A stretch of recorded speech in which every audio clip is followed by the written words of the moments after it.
Hello dear members, कैसे हैं आप सभी। वेलकम करती हूँ माधुरी आप सभी का एमडी लो क्लासेस में। मैं पोक्सो एक्ट अपने कंप्लीट कर चुके हैं। आज मैं पोक्सो एक्ट की 50 ऐसे एमसीक्यूज आपको बताने वाली हूँ जो एग्जाम पॉइंट ऑफ व्यू से आपको ध्यान रखने हैं। चलिए स्टार्ट करते हैं। सबसे पहला क्वेश्चन है अपना, पोक्सो एक्ट का फुल नेम क्या है। देखो, जब हम एक्ट पढ़ रहे हैं तो फुल नेम हमें पता होना चाहिए। क्या है? The protection of children from sexual offences act 2012। तो सी ऑप्शन इसमें करेक्ट होगा। तो सिर्फ इस शॉर्ट फॉर्म से हमारा काम नहीं चलने वाला, हमें फुल नेम भी पता होना चाहिए, एक्ट नंबर भी पता होना चाहिए, सिग्नेचर डेट भी पता होना चाहिए, कमेंसमेंट डेट भी पता होना चाहिए, टोटल सेक्शन भी पता होने चाहिए और टोटल चैप्टर्स भी हमें पता होने चाहिए। तो ये सारे question prelims point of view के लिए इंपॉर्टेंट है। तो पहले का सी आंसर करेक्ट है। नेक्स्ट कहते हैं, पोक्सो एक्ट 2012 में किस आयु के वर्ग की बच्चों की बात की गई है। तो बालक से हम पढ़ते हैं, बालक कौन? जो 18 वर्ष से कम का है। तो सी ऑप्शन इसमें करेक्ट हो जाएगा, 18 वर्ष से कम। देन बात करते हैं नेक्स्ट क्वेश्चन, पोक्सो एक्ट 2012 किस वर्ष लागू हुआ। तो 2012 में ही ये लागू हो गया था। बी ऑप्शन इसमें करेक्ट है। यहाँ पे ये क्वेश्चन इसलिए आया है क्योंकि कुछ एक्ट का ईयर जो होता है वो होता है अलग और कमेंसमेंट डेट होती है वो होती है अलग। जैसे प्रोबेशन एक्ट जो है 1958 का एक्ट है, लेकिन ये लागू हुआ था 1962 में। तो इस तरीके से हमें इनकी किस एक्ट में ये ईयर आया, इसकी कमेंसमेंट डेट क्या है वो हमें, कमेंसमेंट ईयर क्या है वो हमें याद होना चाहिए। नेक्स्ट, पोक्सो एक्ट जो है पूरे भारत में कब लागू हुआ। तो मैंने आपको स्टार्टिंग में ही बताया था, पोक्सो जो है वो बच्चों के लिए बनाया गया एक्ट है। तो ये चिल्ड्रन डे पर ही आया था और चिल्ड्रन डे हम कब मनाते हैं? 14 नवंबर को। तो इसमें देखो कौन सा ऑप्शन है, ए ऑप्शन है, 14 नवंबर 2012। ऐसे करके आप इस एक्ट को याद रख सकते हो, इस क्वेश्चन को। नेक्स्ट बात करते हैं, पोक्सो एक्ट का मेन ऑब्जेक्ट क्या है। बच्चों को शिक्षा देना? नहीं।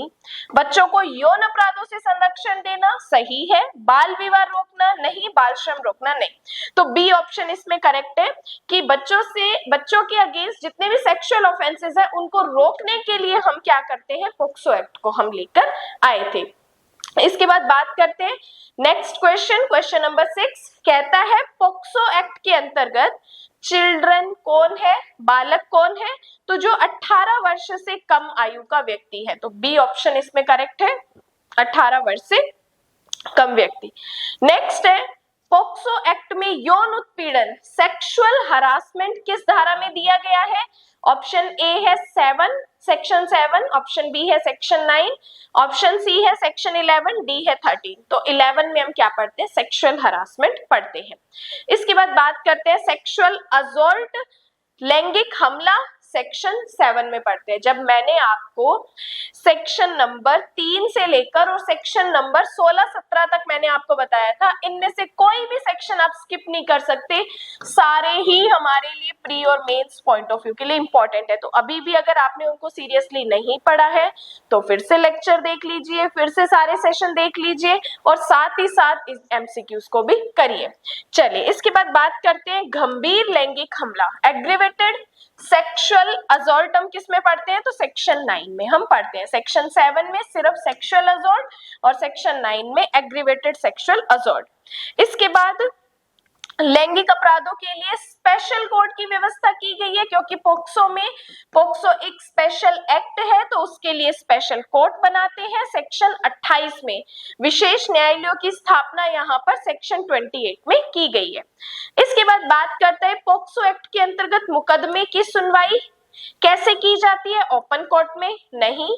कैमरा ट्रायल में? यस। केवल महिला न्यायाधीश द्वारा, ये भी बात सही है, लेकिन इसमें हम क्या करते हैं, कैमरा ट्रायल करते हैं।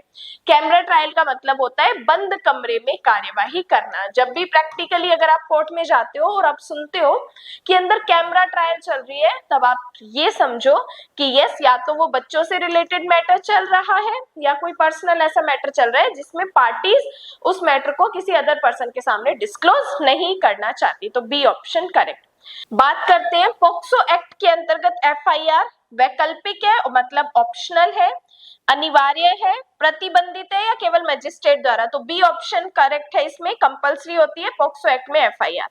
नेक्स्ट है, पोक्सो एक्ट के अंतर्गत अपराध नॉन कॉग्निजेबल है, बेलेबल है या कॉग्निजेबल या नॉन बेलेबल है? तो सी ऑप्शन करेक्ट है, क्योंकि पॉक्सो में किया गया अपराध एक गंभीर नेचर का अपराध माना जाता है और गंभीर नेचर के अपराध की प्रकृति क्या होती है? संज्ञेय और अजमानतीय, संज्ञेय और अजमानतीय। और अगर फिर भी अगर कंफ्यूजन हो तो याद रखना संज्ञेय वर्ड के साथ हमेशा अजमानतीय वर्ड यूज होता है, क्योंकि जो अपराध संज्ञेय है, संगीन है, उनमें बेल नहीं मिलती, वो अननोन बेलेबल ऑफेंस होते हैं।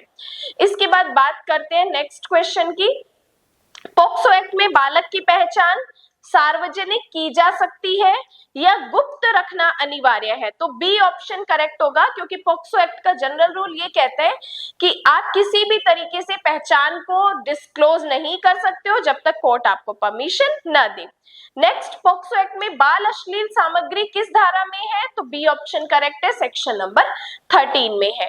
नेक्स्ट, बाल अश्लील सामग्री से संबंधित किस दंड में दंड किस में है? तो सेक्शन नंबर 15 में है, बी ऑप्शन इसमें करेक्ट है। नेक्स्ट कहते हैं पॉक्सो के अंतर्गत साक्ष्य का जो मानक है वो संदेह से परे होना चाहिए, मतलब डाउट की कोई गुंजाइश ही नहीं है, क्योंकि गंभीर अपराध है, यहाँ पर हम डाउट के बेसिस पे काम नहीं कर सकते हैं।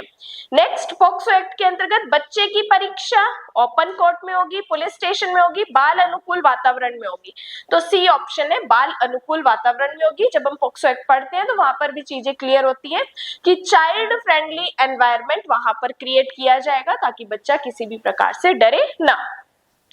इसके बाद बात करते हैं पॉक्सो एक्ट में प्रिजम्पशन ऑफ गिल्ट किस धारा में है? मतलब ये हमसे पूछ रहे हैं उपधारणा वाला कौन सा सेक्शन आप पढ़ते हो? तो सेक्शन नंबर 29 पढ़ते हैं।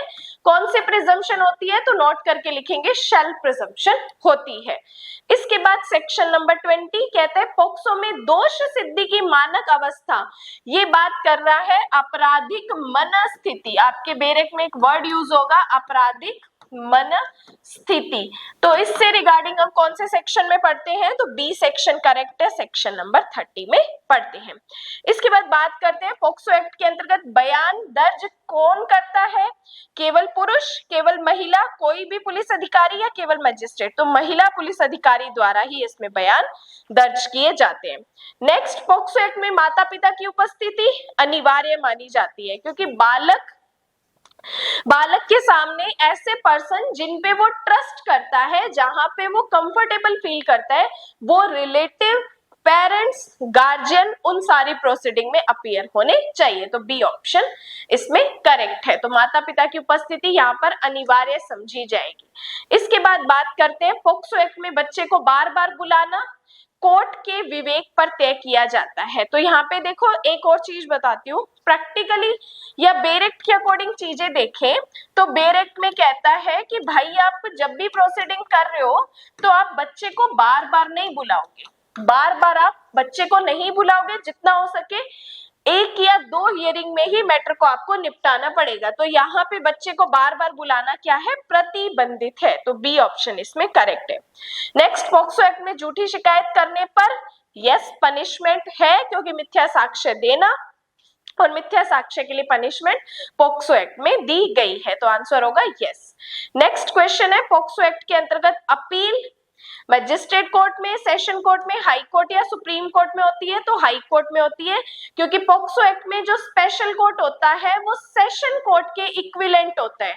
सेशन कोर्ट के इक्विवेलेंट होता है क्योंकि स्पेशल कोर्ट के पास वो क्वालिफिकेशन होनी चाहिए जो सेशन कोर्ट के पास है, और सेशन कोर्ट की अपील हम कहाँ करते हैं? हाई कोर्ट में करते हैं। तो पॉक्सो एक्ट की इनडायरेक्टली अपील हम कहाँ लेकर जाएंगे? हाई कोर्ट में लेकर जाएंगे। C option correct. Next, POCSO act किस प्रकार का कानून है? दीवानी है, दंडात्मक है, कल्याणकारी है या प्रशासनिक है? तो बी ऑप्शन करेक्ट है, दंडात्मक है, क्रिमिनल लॉ है। ठीक है। इसके बाद पॉक्सो एक्ट में समझौता मान्य है? बिल्कुल भी नहीं। अवैध है? नहीं। कोर्ट के विवेक पर या आनुवंशिक मान्य है? तो यहाँ पर ऑप्शन होगा इलीगल है, मतलब पॉक्सो एक्ट में हम समझौता नहीं करते हैं। नेक्स्ट क्वेश्चन नंबर 28 कहता है पॉक्सो एक्ट में समयबद्ध ट्रायल। देखो यहाँ पर बात कर रहा है समयबद्ध ट्रायल की, तो ऑप्शन होगा बी, 6 महीने में की जाएगी, ठीक है, 6 मंथ के अंदर आपको प्रोसीजर करना होगा। देन पॉक्सो एक्ट में मेडिकल परीक्षण केवल मजिस्ट्रेट के आदेश पर या बच्चे की सहमति से, बलपूर्वक या बिना सहमति होगा तो बच्चे की सहमति से ही किया जाएगा, बच्चे की सहमति से यहाँ पे मेडिकल एग्जामिनेशन होगी। इसके बाद बात करते हैं मीडिया ट्रायल यहाँ पर, तो मीडिया ट्रायल भाई यहाँ पे अप्रतिबंधित है, मीडिया ट्रायल यहाँ पे नहीं होती क्योंकि मीडिया को जो प्रोसीजर है या जो भी सारी डिटेल्स है वो डिस्क्लोज करने से मना किया जाता है। Then aggravated penetrative sexual assault हम पढ़ते हैं सेक्शन 5 में, यहाँ पे इसका मतलब है गुरुतर प्रवेशन लैंगिक हमला, गुरुतर प्रवेशन लैंगिक हमला। हम लैंगिक प्रवेशन लैंगिक हमला पढ़ते हैं 3 में, प्रवेशन लैंगिक हमले का दंड पढ़ते हैं 4 में, गुरुतर प्रवेशन लैंगिक हमला पढ़ते हैं 5 में, 6 में पढ़ते हैं इसका दंड, ठीक है। देन इसके बाद बात करते हैं नेक्स्ट सेक्शन पॉक्सो एक्ट में पेनिट्रेटिव सेक्सुअल असॉल्ट, अभी मैंने आपको बताया प्रवेशन लैंगिक हमला कहां पढ़ते हैं, तो सेक्शन नंबर 3, ऑप्शन ए इसमें करेक्ट हो जाएगा। नेक्स्ट बात करते हैं पॉक्सो एक्ट के अंतर्गत दंड न्यूनतम नहीं है या न्यूनतम निर्धारित है। यस, मिनिमम पनिशमेंट आप देखना हर एक सेक्शन में हमें बताई गई है कि अगर प्रवेशन लैंगिक हमला करोगे तो मिनिमम इतना दंड है, गुरुतर प्रवेशन लैंगिक हमला करोगे तो मिनिमम इतना दंड है, तो मिनिमम दंड यहाँ पे निर्धारित है। इसके बाद बात करते हैं पॉक्सो एक्ट में पीड़ित को मुआवजा नहीं मिलता या मिलता है। यस, मिलता है क्योंकि एक क्रिमिनल लॉ है और यहाँ पे कंपनसेशन भी कोर्ट इम्पोज कर सकते हैं, इवन यहाँ पे फाइन भी इम्पोज कर सकता है।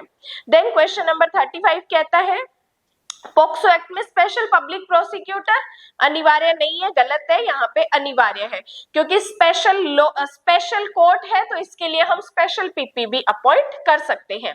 देन पॉक्सो एक्ट में बाल मित्र न्यायालय चाइल्ड वेलफेयर कमेटी की बात की गई है, तो चाइल्ड वेलफेयर कमेटी जो है हम पॉक्सो एक्ट में पढ़ते हैं, वेरी इंपॉर्टेंट है।